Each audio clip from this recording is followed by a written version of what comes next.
Hi there. This lecture is going to cover inductive and deductive organization. These are two ways of organizing your essay. Inductive organization comes from Aristotle. Deductive organization comes from Sir Francis Bacon. So these are two forms of logic that come from the school or the discipline of philosophy. All right, let's look at both of these in turn. Inductive organization moves from the specific to the general. So what happens in an inductively organized essay is that we begin with specific examples that illustrate a larger point.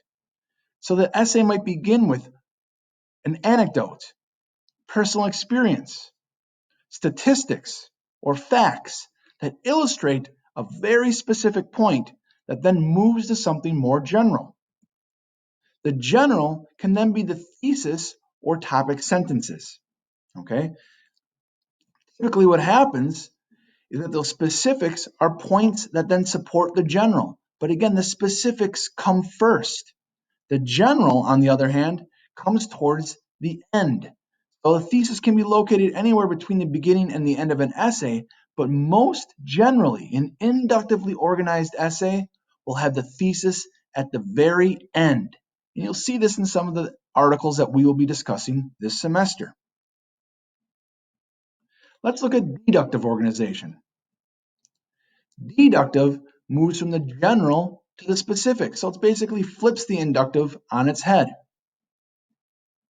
It is the most common form of reasoning. This is what you're taught in high school, okay? The idea that the thesis should occur at the beginning of an essay. You give me your general claim, your general idea or scope of your paper at the beginning, and then you use specifics, right, to explain that general throughout the paper.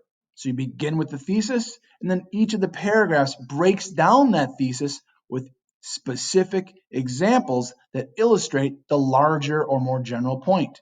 So those specifics are explained in paragraphs that use the for example signal phrase. Okay?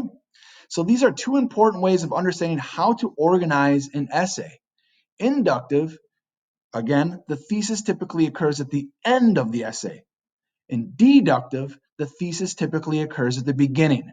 Really, that's what you need to look for. Where is the thesis statement? If the thesis is at the end, inductive. If the thesis is at the beginning, deductive.